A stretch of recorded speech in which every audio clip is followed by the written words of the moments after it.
2010 a mí me tocó hacer una gira por Ecuador.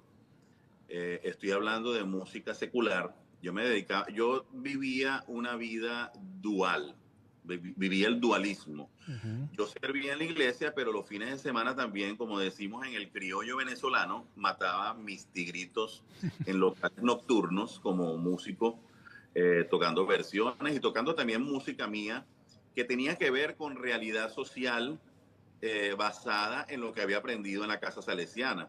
De hecho, hay una canción, por ejemplo, para darles un ejemplo, hay una canción que ganó muchos festivales de bandas en Venezuela y fuera del país que se llamaba En la esquina de Juan.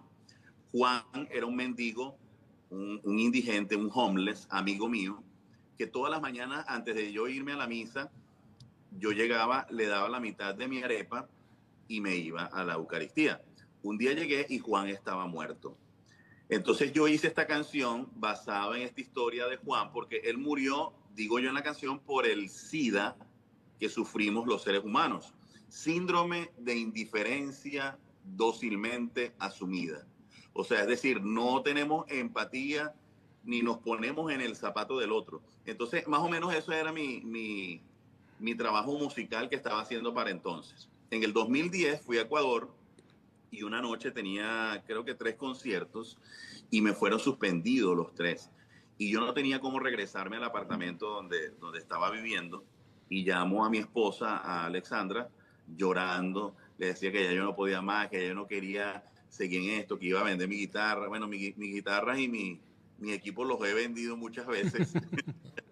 Aún los conservo, pero los he vendido muchas veces porque es difícil este camino de tratar de levantarse y resplandecer en Dios.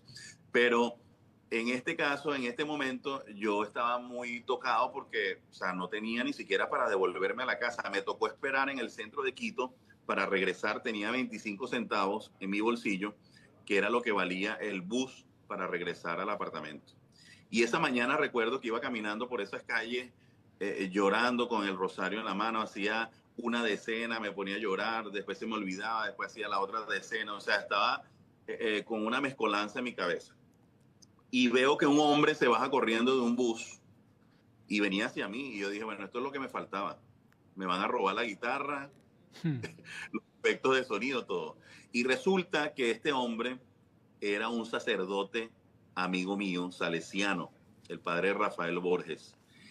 Y cuando yo lo vi, bueno, yo vi a Papá Dios. Claro.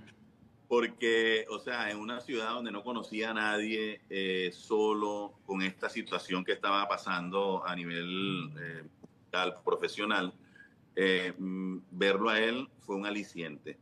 Y cuando él me vio, bueno, me abrazó, lloré ahí abrazado con él y me pregunta, Julio, ¿qué haces tú aquí? Y yo le dije, bueno, Rafa, estoy buscando ser famoso.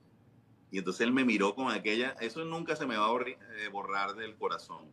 Él me miró con esa mirada que yo imagino debe haber visto el padre amoroso en el evangelio del hijo pródigo.